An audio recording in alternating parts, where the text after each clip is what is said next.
Friends, जैसा कि आप लोग देख रहे थे, पार्ट ये 17 होगा। फिजिक्स में न्यूमेरिकल चल रहा था और इसका पीडीएफ चाहते तो टेलीग्राम न्यूमेरिकल गुरुजी सर्च कीजिए और वहाँ से ज्वाइन कर सकते हैं या डिस्क्रिप्शन बॉक्स में लिंक मिल जाएगा। चलिए स्टार्ट करते हैं इसे। अगला यानी कि 121 नंबर क्वेश्चन से शुरू होगा। ठीक है, चलिए स्टार्ट करते हैं बिना देरी किए। यह क्वेश्चन आप लोग पढ़े होंगे, एकदम सिंपल सा है और ये सिंपल सा क्वेश्चन है, इसमें तो आपको प्रॉब्लम नहीं होना चाहिए। और ये मैं कई बार क्वेश्चन बना चुका हूँ। कह रहा है कि इतना वस्तु है, एक वस्तु जो 4 सेकंड में 23 मीटर की दूरी फिर 2 सेकंड में अगले 15 मिनट की दूरी तय करती है, तो वस्तु का औसत एवरेज वेलोसिटी निकालना है। तो आपको एवरेज वेलोसिटी निकालना है। तो आप क्या कर सकते हैं कि एवरेज कुल दूरी कितना है, 23 प्लस 15 और बटे 4 प्लस 6 कुल समय। और ये तो मैं सवाल कई बार बना चुका हूँ, इसीलिए ये फास्ट है। इसका मान आ जाएगा, आपको भाग दीजिए 6.6 या इसको लिख सकते हैं 6.67 मीटर पर सेकेंड, यानी कि मीटर पर सेकेंड। तो इसका आंसर आपको सी हो जाएगा। ठीक है, आंसर आपको ऐसी हो जाएगा, क्योंकि ये क्वेश्चन कई बार आया था, इसलिए मैं फर्स्ट में छोड़ दिया। ठीक है, चलिए अगला क्वेश्चन की ओर। नेक्स्ट नंबर क्वेश्चन क्या कहता है कि यदि कोई वस्तु 1 न्यूटन बल लगाकर एक निर्दिष्ट दिशा में 1 मीटर की दूरी तय करती है, तो किया गया कार्य क्या होगा। और कार्य बराबर, अब हम लोग क्या जानते हैं फॉर्मूला, कार्य बराबर यानी कि वर्क बराबर force into displacement cos theta. अरे कॉस थीटा इसी के बल की दिशा में लगा रहा है, कॉस होता है कॉस थीटा, तो कॉस थीटा नहीं लेंगे, यहाँ पर हटा देंगे। क्यों, क्योंकि 1 न्यूटन बल लगाकर निर्दिष्ट दिशा में, मतलब उसी दिशा में, यानी कि जिस दिशा में बल लग रहा है, यानी कि 1 न्यूटन का बल है, उसी दिशा में 1 मीटर का विस्थापन भी हो रहा है। कोई वस्तु है यहाँ पर और इस वस्तु को विस्थापित करने में यहाँ से यहाँ तक कितना 1 मीटर लगा है। तो बल की दिशा में, यानी कि जिस पर बल लग रहा है और उसी पर 1 मीटर की दूरी हुआ उसी दिशा में, तो कोण जो बनेगा वह 0, और cos 0 क्या जानते हैं 1। ठीक है, क्योंकि cos यहाँ पर जाएगा 0, cos 0 का मान जाएगा 1। ठीक, तो इस प्रकार से क्या हो जाएगा, ये 1 हो जाएगा। और F इंटू डी, तो फोर्स कितना दिया हुआ है 1 न्यूटन, तो 1 लिखिए गुना, और डी डिस्प्लेसमेंट यानी कि दूरी कितना दिया है 1, तो क्या है 1 गुना 1 यानी 1 जूल। सिर्फ आपको मात्रक याद रहता तो क्वेश्चन बन जाता, यानी कि कार्य का मात्रक होता है जूल, तो आंसर हो जाता जूल। तो इसका आंसर सी हो जाएगा, यानी कि कार्य का मात्रक क्या होता है, कार्य का मात्रक जूल, तो इसलिए आंसर जूल, ऐसे लिख सकते जूल्स। ठीक है, तो यहाँ पे जूल्स हो जाता। ठीक, चलिए इसका आंसर आगे कुछ चलते हैं, लेट हो जाएगा। यह भी क्वेश्चन कई बार बन चुका है, आप देखेंगे तो क्या बोलते हैं कि एक 100 केजी का है। ठीक है, 100 केजी के द्रव्यमान वाली एक वस्तु को 6 सेकेंड में 5 मीटर पर सेकेंड से 17 मीटर पर सेकेंड के वेग से एक समान त्वरित किया जाता है, तो वस्तु पर लगाए गए बल का परिणाम। और बल बराबर, मैं कई बार ये क्वेश्चन अगर सीरीज बाय देखेंगे तो कई बार मैं बताया भी बल, और इस क्वेश्चन पढ़ने की ज़रूरत भी नहीं है। आपको पूछा क्या है, बल है ना, बल, तो बल का मात्रक क्या होता है न्यूटन। देखिए सब में 200 200 200 200 है, तो बल का मात्रक न्यूटन तो यह है पर है ना, यही आंसर हो जाएगा। आप निकाल सकते हैं F बराबर क्या होगा M इंटू ए, इसको लिए क्या लिखे थे F, और ये क्या है त्वरण को लिखिए V minus U by T लिखिए। तो ये आपको यहाँ पर द्रव्यमान दिया है, तो कितना दिया है 100 केजी, और वेग जो दिया है यानी कि 17 माइनस 5 लिखिए, 17 माइनस 5 यानी कि हो गया V माइनस यू, 17 से कितना हुआ 600, 15 से 17 बेक कर देता, 17 माइनस 15 5, और इधर हो गया बटे 6, और इसका भाग दीजिएगा तो लगभग 200 आ ही जाएगा न्यूटन। ठीक है, तो अब बना लीजिए, कई बार क्वेश्चन भी आ ही चुका है। चलिए अगला क्वेश्चन की ओर। तो क्वेश्चन सब है रिपीटेड लगभग है। 124 नंबर में क्या कहता है कि किसी वस्तु का मास यानी कि 20 केजी द्रव्यमान दिया हुआ है, मास लिख दिया। ठीक है, द्रव्यमान दिया है 20 केजी, और पृथ्वी पर इस वस्तु का भार वेट क्या होगा जब g बराबर 9.8 है। ठीक है, तो भार बराबर हम लोग क्या जानते हैं कि m बराबर यानी कि मास यानी कि वेट बराबर क्या होता है m इंटू जी, और किसी वस्तु का मास दिया है यानी कि 20 दिया है, द्रव्यमान 20 दिया हुआ है, और g का मान दिया 9.8, 9.8 और गुना कीजिए तो कितना आ जाएगा, 18 यानी कि 6 लगभग कितना जाएगा 196, और एक जीरो तो हट जाएगा यहाँ से क्योंकि 10 लिखिएगा हटाकर, 10 से 10 कट जाएगा, 98 196 न्यूटन। ठीक है, तो 196 न्यूटन इसका आंसर आपको ए हो जाएगा। ठीक, चलिए एक क्वेश्चन आप सिंपल था और आपने बना लिए, और आगे की ओर चलते हैं। चलिए चलते हैं, बैकग्राउंड साउंड पर ध्यान न दीजिए इतना, और आगे पढ़ाई पर ध्यान दीजिए। ठीक है, कह रहा है कि 200 यानी कि 2500 वाट्स का किलो वाट में बदले, तो किलो वाट में बदलने के लिए आप क्या लिख सकते हैं, 2500 दिया हुआ है, ठीक है, तो किलो, किलो का मतलब क्या है 1000, 1000 से क्या करेंगे भाग देंगे, किलो का मतलब क्या था 1 किलो बराबर 1000, 1000 से भाग दीजिए ना, तो ये 2 जीरो से 2 जीरो कटे गया, यहाँ पर 1 जीरो बचा, तो यहाँ पर दशमलव लग जाएगा, लगभग क्या 2.5 लग जाएगा आंसर। ठीक है, ये सिंपल था, आपको बनाने आना चाहिए। चलिए जल्दी जल्दी, तो इसका आंसर आपने देख रहा था ना, क्या था, बी होगा। चलिए आगे की ओर चलते क्वेश्चन की ओर, अगला क्वेश्चन की ओर। अभी साउंड प्रॉब्लम थोड़ा सा है, आगे पीछे कुछ साउंड आ रहा है। ठीक है, कहता है कि हीरा के निरपेक्ष अपवर्तनांक क्या आता है, तो आप लोग जानते हैं कि 2.42। देखिए यहाँ पर गड़बड़ हो जाता, यहाँ पर था 2.42 होता है ना कि 2.24। ठीक है, तो इसका आंसर याद रखिए, हीरा का अपवर्तनांक हो गया आपको 2.24, पानी की अगर बात करें तो 1.33, और कांच की बात करें तो 1.55। इसका अगर वेग यानी कि पानी में वेग होता है 2.25 × 10⁸ मीटर, और इसका वेग होता है 2 कांच है ना, तो कांच में 2.2, तो ये 2 × 10⁸ मीटर पर सेकेंड वेग होता है, यानी कि 2 × 10⁸ हो गया आपको कांच में, और पानी में आपको 2.25 × 10⁸8 मीटर पर सेकेंड होता है। ठीक है, तो अपना याद रखिए। चलिए आगे चलते हैं, चलिए अगला क्वेश्चन की ओर चलते हैं। और साउंड प्रॉब्लम के कारण वीडियो नहीं बन रहा था, अभी भी साउंड चालू हो गया है, इतना सुबह लगभग 5 बजे है, 6:30 बजने वाला है लगभग। चलिए देखते हैं अगला क्वेश्चन की ओर, पूरा ध्यान दीजिए क्वेश्चन पर।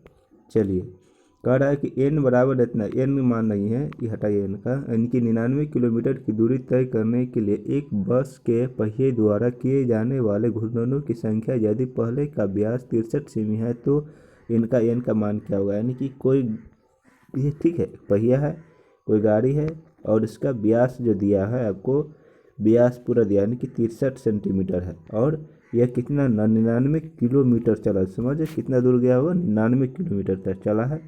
तो घूर्णन करने की एन का मान पूछ रहा है कि कितना बार घूमा होगा इतना दूर में, जबकि इसका व्यास इतना, तो घूमते घूमते घूमते कितना 99 किलोमीटर जब चला, तो उसका जो है कि मतलब एन कितना चक्कर लगाया हुआ, कितना चक्कर लगाते लगाते यहाँ तक, यानी कि 99 किलोमीटर चला है। ठीक है, तो चलिए बनाते हैं।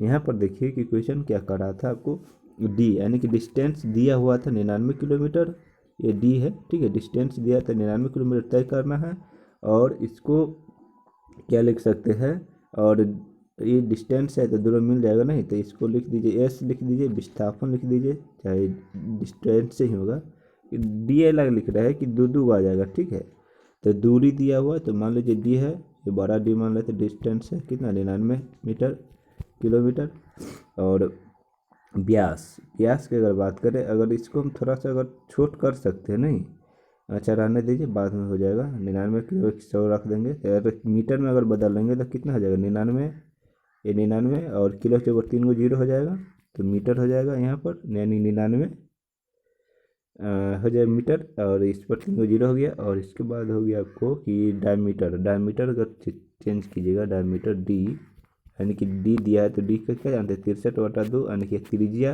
dy2 हो जाता है, r बराबर, यानी कि त्रिज्या निकालते हैं तो क्या लिखते हैं dy2, यानी व्यास के आधा होता है त्रिज्या, तो आपको ये त्रिज्या निकल गया कितना 63/2। तो आप पहले इसका क्या निकाल लीजिए कि परिधि, क्योंकि परिधि ना चलेगा पूरा, ये पूरा परिधि ना घूमेगा रास्ता पर, इसीलिए आप परिधि निकाल लीजिए। ठीक है, चलिए हम परिधि निकालते हैं।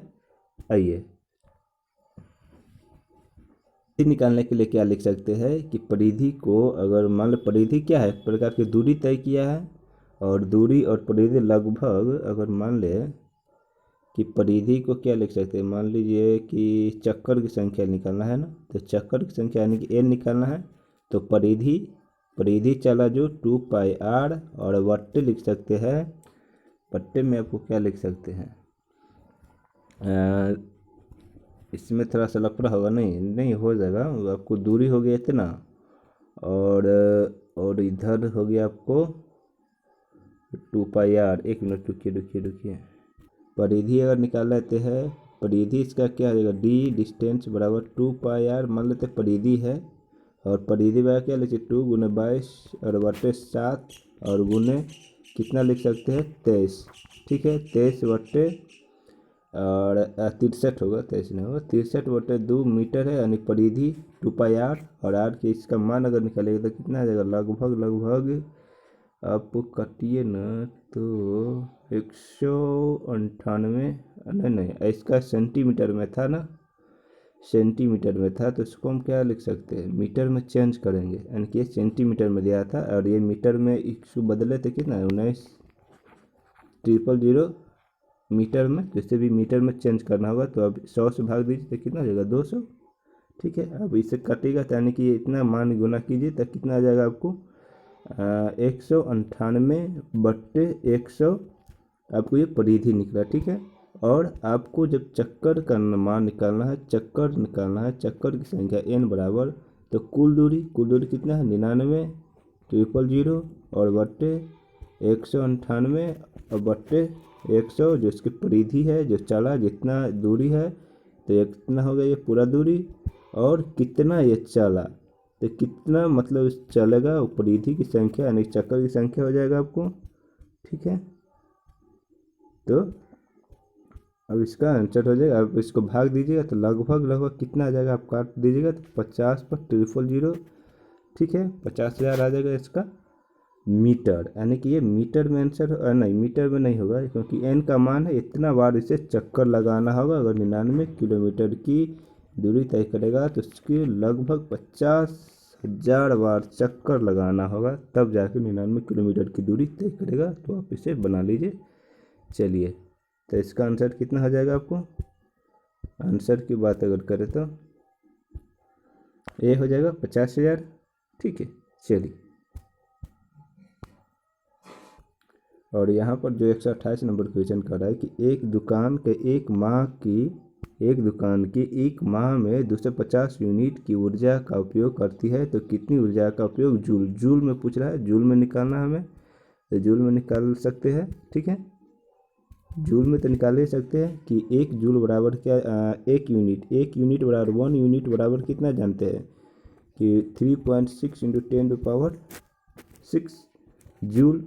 तो इतना जूल में निकालना है कि एक यूनिट बराबर इतना जूल, तो 250 यूनिट बराबर कितना जूल, तो 250 और गुने 3.6 गुने 10⁶ जूल, और इसे गुना कीजिए तो कितना आ जाएगा 8, लगभग कितना आएगा आपको 9 आ जाएगा, नहीं 9 गुने 10⁻, ये दो पावर इधर हो जाएगा, और ये 2 पावर सीधा रखेंगे तो कितना आ जाएगा 6 2 8, यानी 10⁸ जूल आ जाएगा। तो इसका आंसर आपको कितना हो जाएगा 9 डी हो जाएगा, ठीक है।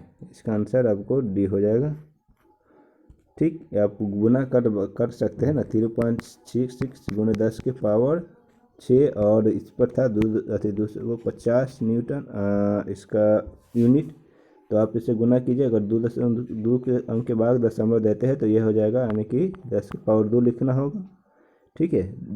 अगर बनाना जानते होंगे सिंपल है, और इसके 25 में गुना कीजिएगा तो कितना आ जाएगा 9 आ जाएगा, और इधर आ गया आपको गुना कीजिए तो कितना 10⁻6 2 8, बेस सेम होने पर जुड़ता है, तो 9.99 गुना 10⁸8 जूल इसका आंसर हो जाएगा, ठीक है। तो इसका आंसर डी होगा।